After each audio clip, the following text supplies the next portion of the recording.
Oi, oi galera, tudo bem com vocês? Hoje eu venho trazendo a resenha do filme Relatos Selvagens. Vamos lá?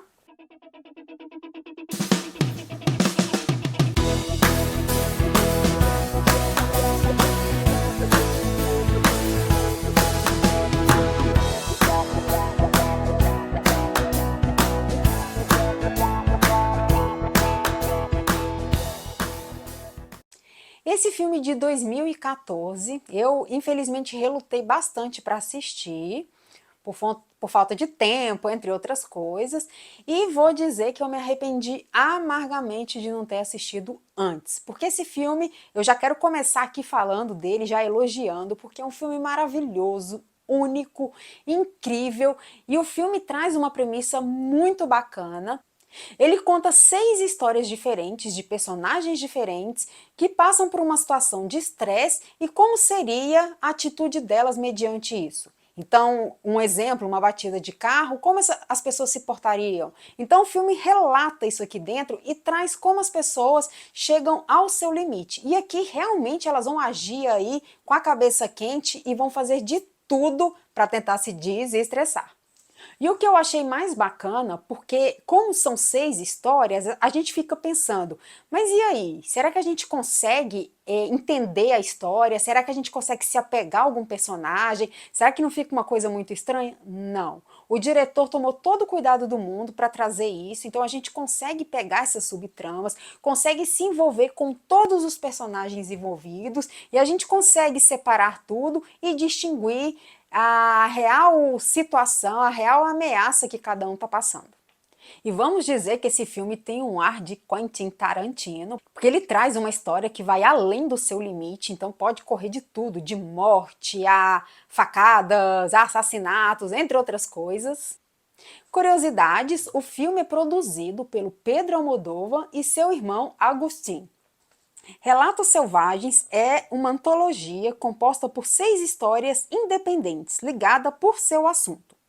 Originalmente, cada um era uma história curta, mas quando Zifron, que é o diretor, colocou juntos em um único volume, advertiu que eles estavam ligados por um conjunto de questões que lhes deu unidade e coesão. E outra curiosidade, esse filme foi filmado em apenas 8 semanas. E o diretor quis mostrar isso, que precisa de pouco para as pessoas estressarem, surtarem, tomarem atitudes inesperadas. Então, que assim, que cada um age de uma forma. Quando a pessoa passa por uma situação estressante e desencadeia várias situações, e não é só uma situação estressante, a pessoa na primeira ela vai ali se segurando, tentando contornar, aí vem a segunda, a terceira e a pessoa explode. Então é justamente isso que ele quis mostrar, que cada um está suscetível a isso, que cada um vai agir de uma forma.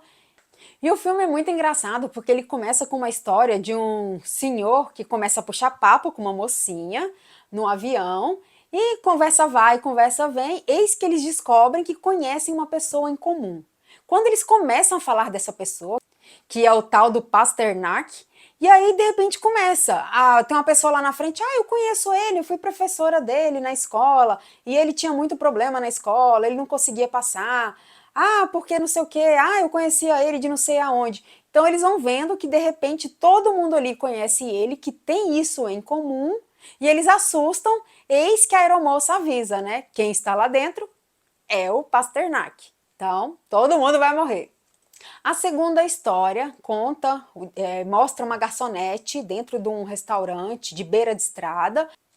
Eis que entra um único freguês para dentro desse restaurante. Por coincidência, esse cara é um agiota e que por causa dele, o pai da garçonete acabou cometendo um suicídio. Ela, desesperada, conta a história para a cozinheira e a cozinheira fala, você não vai fazer nada com isso? Que tal a gente colocar veneno de rato na comida dele?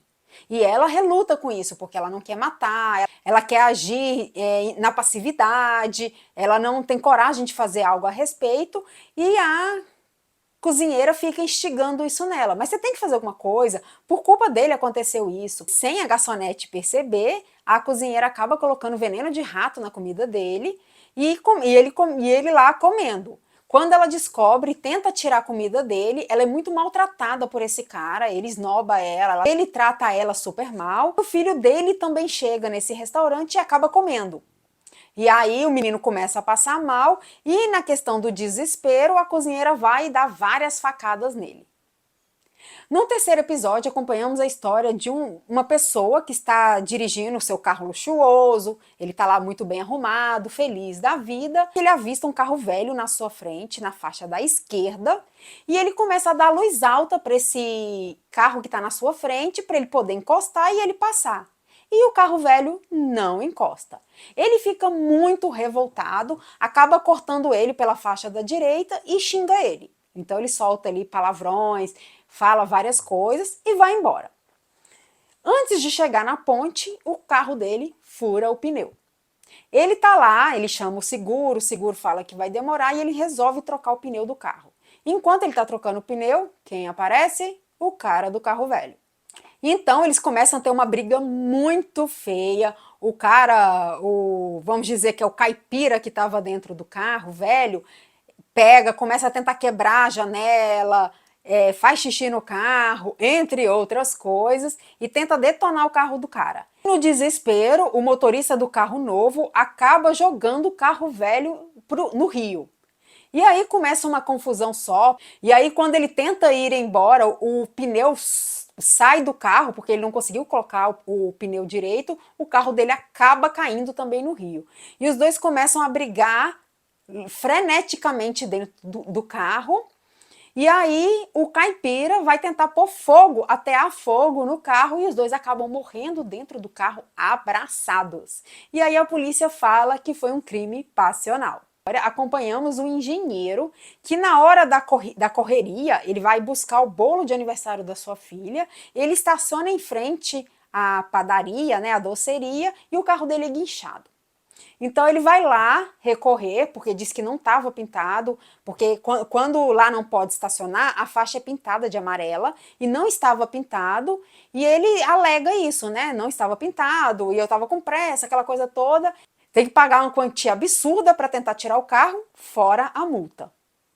E no pátio da prefeitura ele é muito maltratado, desrespeitado, aquelas pessoas que trabalham ali por trás e tratam as pessoas indiferentes, então as pessoas tentam alegar que aconteceu alguma coisa, tenta falar, quero falar com seu supervisor, e ele é sempre desrespeitado e maltratado.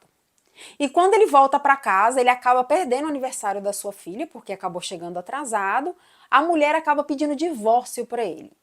Então a vida do cara já não estava legal, né, por conta dessa situação, e ainda tem isso.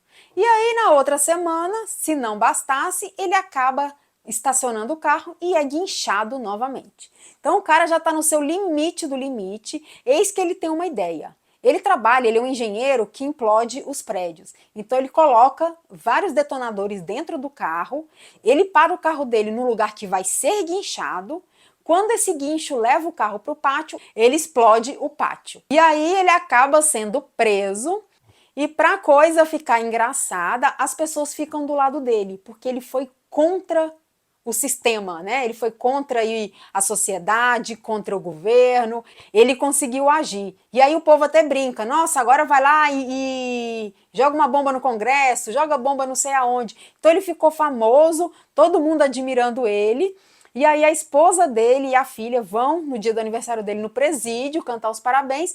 Todos os detentos são super amigos deles. Então foi muito engraçado esse final. A quinta história vem contando de um adolescente que está voltando da balada. Ele chega no quarto dos pais aos prantos, dizendo que atropelou alguém. Quando os pais ligam a televisão, percebem que o filho atropelou uma mulher grávida e tanto ela quanto o bebê morreram. E então, no desespero, naquela loucura, os pais resolvem, que eles são pessoas de posse, resolvem chamar o caseiro e fala para o caseiro que eu vou te dar um dinheiro e você assume o atropelamento. Fala que você estava dirigindo o carro do meu filho e tudo. Você vai ficar mais ou menos 1 ano e meio a 2 anos na prisão, mas você vai ter dinheiro para ajudar a sua família. E o caseiro resolve aceitar. Então o advogado instrui ele o que ele tem que falar para a polícia chega lá e aí o policial acaba descobrindo que é mentira. Ele olha o carro, olha o retrovisor, as coisas, e ele percebe que não era o jardineiro que estava dirigindo. Então, entra em ação o advogado que vai tentar subornar esse delegado, esse policial, esse agente, para ele poder falar que realmente foi o caseiro que matou e tudo. E aí entra aquela velha história do suborno, da questão dos pais serem coniventes com o filho. Então, um filho mimado que pode fazer o que quiser e os pais estão acobertando o erro do filho. A questão do advogado que tenta subornar os pais, tenta subornar o delegado também e aceita. Então, e o caseiro também que acaba, coitado, ele precisa de dinheiro, mas ele acaba caindo nessa treta toda. Então, nesse episódio rola tudo, né? Essa questão de suborno, de mentira, de acobertar o crime alheio, e aí, no final, o pobre caseiro acaba pagando o pato. E o último capítulo, a última história, que para mim foi a melhor de todas, é o casamento. É até que a morte nos separe. Conta a história da Romina, ela está no seu casamento, super feliz, eles estão lá comemorando. No dia da festa de casamento, eis que ela descobre que o seu marido ele tem um caso com a colega de trabalho. Isso por conta de sinais e por conta de comportamentos do marido com ela. Ela pegou uma vez o celular do marido, que até então não era marido, e viu um número desconhecido. E ele falava que era de uma outra pessoa. Eis que ela pegou esse número e ligou, e a menina atendeu. Então ela viu que o marido estava traindo ela, e ela surta, e ela começa a fazer um monte de loucuras no casamento. E ela vira para ele e fala: olha, eu não vou me separar de você, eu vou sugar todo o seu dinheiro, eu vou acabar com a sua vida, vou pegar todos os seus amigos e você vai ver o inferno que eu vou transformar na sua vida. E aí os dois enlouquecem, vira uma confusão, vira o pior casamento do mundo. E o final, então, gente, que final foi aquele? O melhor de todos também. Ele é divertidíssimo. Então esse filme, ele traz essas 6 histórias super engraçadas, super pesadas, que faz a gente refletir muito sobre as nossas atitudes com o próximo, o quanto até que ponto vai o nosso limite, o limite do outro. Então, quando as pessoas às vezes tratam a gente mal de uma forma, falam de alguma forma, eu sempre falo, gente, tenta entender se a pessoa está passando por algum problema, se tem alguma coisa envolvida, porque as pessoas não é à toa que elas vão tratar mal. E a gente está numa época muito complicada porque as pessoas estão intolerantes e está tendo muito assassinato por conta disso, muita briga, né, por conta dessa intolerância com o próximo. Então, no trânsito, principalmente, a gente está vendo aí essa intolerância, as pessoas sacando uma arma porque foi fechado pelo outro, né, e quer matar. As pessoas xingam muito. Então o filme faz essa reflexão, faz a gente ter essa noção do que muita gente pode fazer numa situação de extremo estresse. É a ponta do iceberg ali, né? Então ele é um filme incrível, maravilhoso, muito bem executado, muito bem planejado. Tudo aqui funciona super bem e me surpreendeu bastante em todos os aspectos. Tem uma trilha sonora também que ajuda a envolver o filme, trazer mais impacto para o filme. As atuações são maravilhosas e tudo é feito da melhor qualidade. E de acordo com o Termômetro Nerd, a minha nota é 10. Se você gosta de um filme bem diferente, que vai trazer uma história muito interessante, que vai te prender do início ao fim, que vai te envolver, vai te surpreender, porque tem muito plot twist. A gente nem imagina o que vai acontecer, né? E esse é o filme. Relatos Selvagens está disponível na Amazon Prime. E se você gostou do vídeo, não esqueça de seguir o nosso canal, curtir, comentar, compartilhar. E se você já assistiu esse filme maravilhoso ou vai assistir, comentem aqui embaixo. E até a próxima!